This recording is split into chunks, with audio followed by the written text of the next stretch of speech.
जय हिंद, जय भारत, जय श्री राम। ये विषय होगा संस्कार। आज हम समाज में एक बात सुन रहे हैं कि बच्चों में संस्कार नहीं है, लेकिन ऐसा तो है नहीं। बच्चों में संस्कार है, लेकिन आप लोग ये विचार करो कि कौन से संस्कार की बात कर रहे हैं। इस बात को हमारे समाज में लोग समझें कि कौन से संस्कार की बात हो रहा है। बच्चों में संस्कार नहीं है, देखिए ऐसी बात है नहीं। संस्कार तो है, उनमें भरपूर संस्कार है और संस्कारों बढ़ता ही जा रहा है। दिन प्रतिदिन उस संस्कार में वृद्धि हो रही है। पश्चिमी संस्कार की बात देख लो। पश्चिमी संस्कार में दिन प्रतिदिन वृद्धि हो रहा है, लेकिन जिस संस्कार की बात कर रहे हो, क्या वो भारतीयों में है? वो माता पिता के अंदर नहीं है। देखो, अगर जिस संस्कार की बात लोग करते हैं, वो संस्कार अगर हमारे समाज में, हमारे माता पिता में होता, तो वो संस्कार के कारण कभी गरीबी नहीं होती, कोई बेरोजगार नहीं होता, कोई बीमार नहीं होता। लेकिन वह संस्कार जिससे कि हमारी बेरोजगारी, गरीबी और बीमारी दूर होने वाला है, वो संस्कार समाज में है ही नहीं। हमारे माता पिता के अंदर तो बच्चों को देंगे कहाँ से? देखो,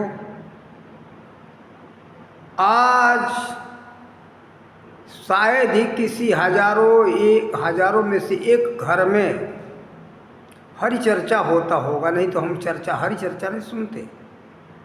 बस दिन रात पेट भरने की बात सोची जा रही है कि कैसे खूब खाने पीने को अच्छा मिले और कैसे हमारा पोशाक अच्छा, जिसको आज लोग फैशन कहते हैं, वो हमारा पोशाक खूब फैशन कैसे अच्छा बने।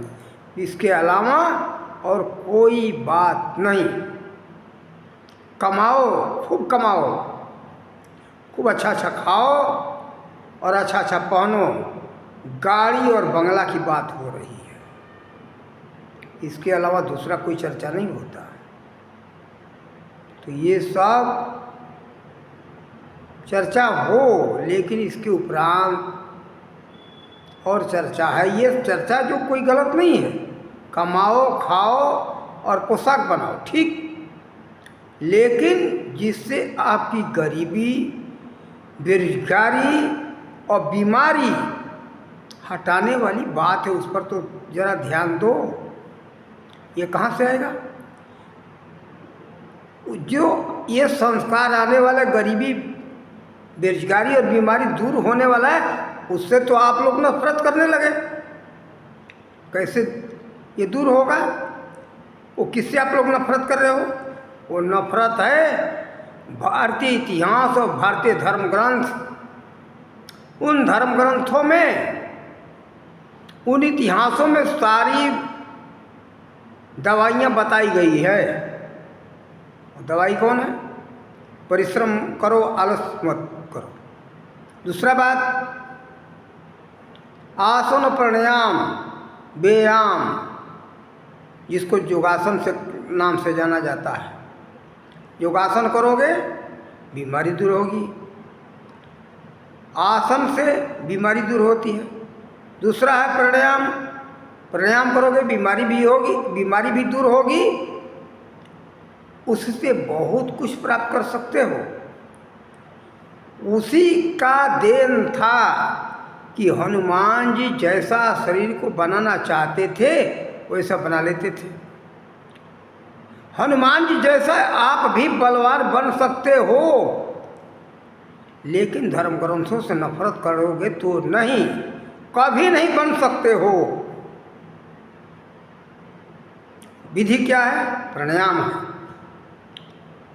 आत्म क्षमता का बल है, आपका मनोबल है, आप वीर योद्धा बलवान भी बन सकते हो, लेकिन आलस करके नहीं, अभ्यास करना पड़ेगा।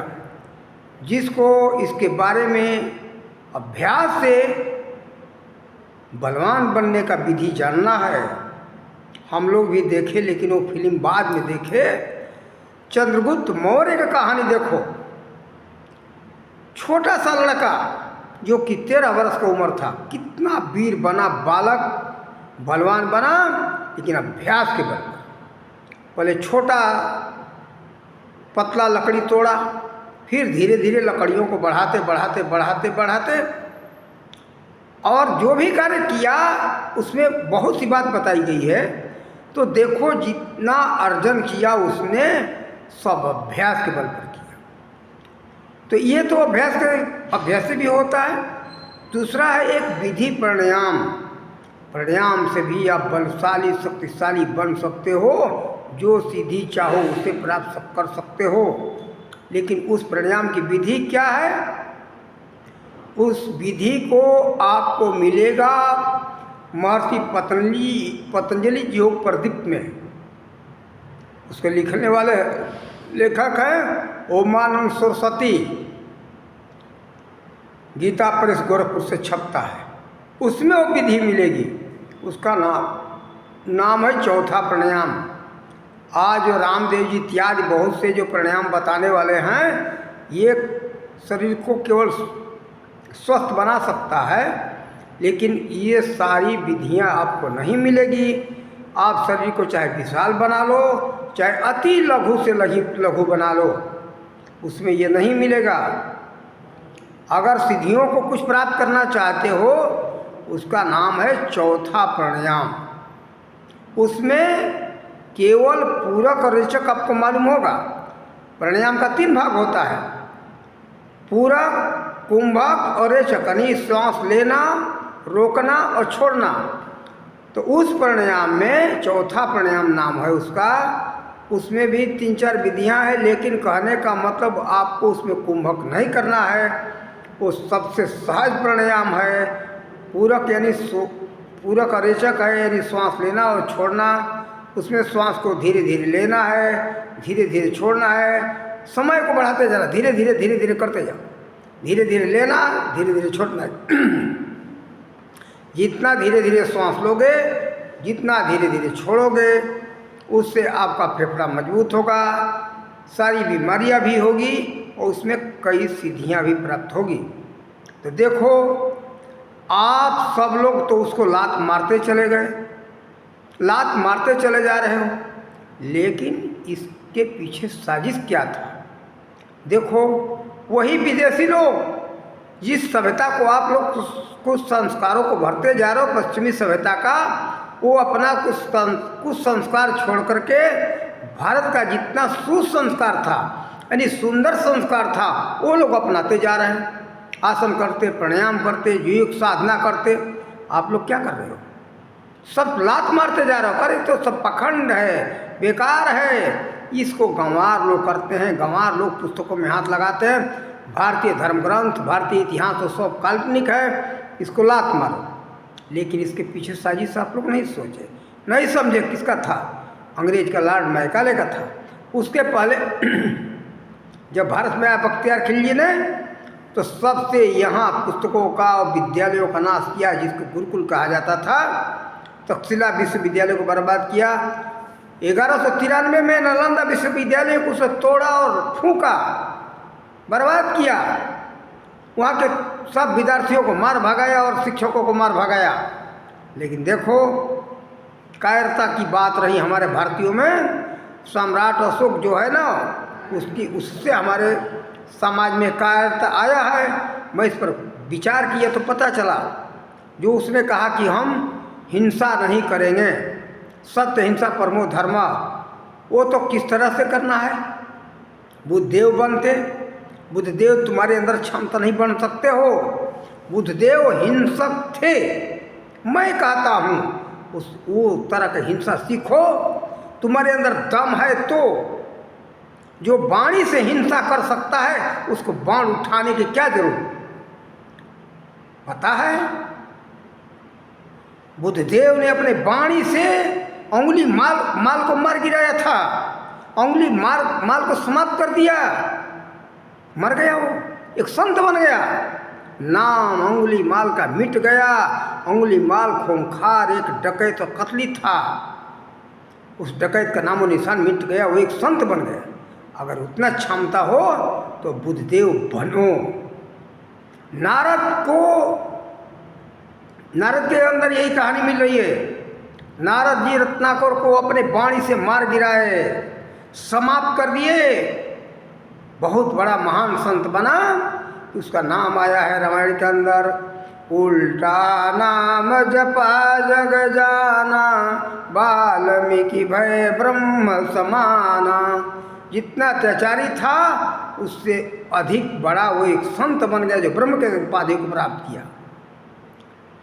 फिर इसी कलयुग के अंदर तो दो हो गए, ये बुद्धदेव जी हुए जो अंगुली माल को समाप्त किए वाणी के द्वारा मार करके, और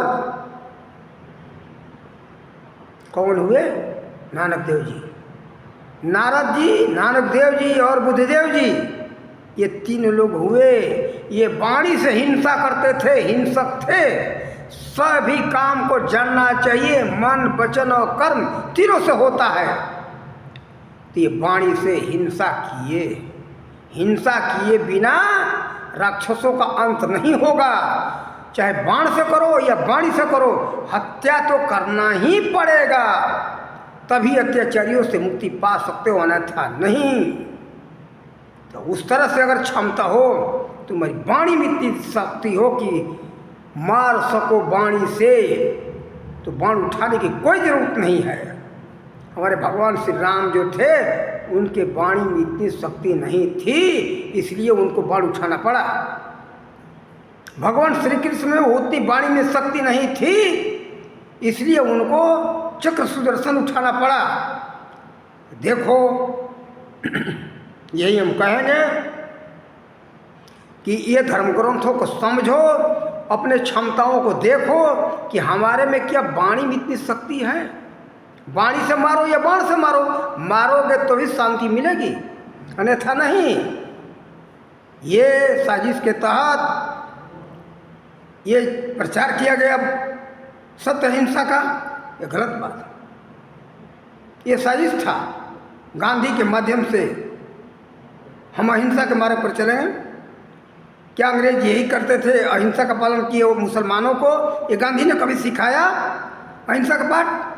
नहीं, केवल हिंदुओं को सिखाया, केवल तुमको समाप्त करना था। वो वास्तव में मुसलमान था। गांधी का असलियत पता चलता मुसलमान तो हिंदू नहीं था, छिप करके काम किया। एक और उसके अंदर देखो, हमारे हिंदू समाज में गाय पाला जाता है, वो बकरी पालता था। मुसलमान लोग अधिकतर बकरी पालते हैं, शायद ही कोई बिरले मुसलमान मिलेगा ताकि वो गाय पालता होगा। तो बकरी का उनको मांस भी खाना है, उसको दूध भी पीना है। जिसका दूध पीते उसको मार के खा जाते हैं। हमारे हिंदू समाज में ऐसा है नहीं। हमारे हिंदू समाज 33 करोड़ देवता जिसमें विराजमान है, वो गौ माता का पालन करते हैं, उसका शुद्ध दूध पीते हैं और स्वस्थ रहते हैं। देखो, और बात हम यही कहेंगे, बुद्धदेव जी का नकल करना बंद करो। अगर इतना बुद्धदेव जी के अंदर वाणी में क्षमता हो, बाण से हत्या कर सको, वाणी से अपने हिंसा कर सकते हो, बाण मत उठाओ, कोई तलवार की उठाने की जरूरत नहीं है, न तो बुद्धदेव मत बनो। तो देखो, यही कहेंगे कि उस संस्कार आएगा धर्म ग्रंथों से, तो वो भारतीय संस्कार सबका कल्याण करने वाला है और पश्चिमी संस्कार विनाश करने वाला है। इतना बात सोच लो। इसलिए हमारे समाज में संस्कारहीनता है। धर्म ग्रंथों का अध्ययन करो। दूसरी बात, योग साधना करो, सारी संस्कार आ जाएंगे।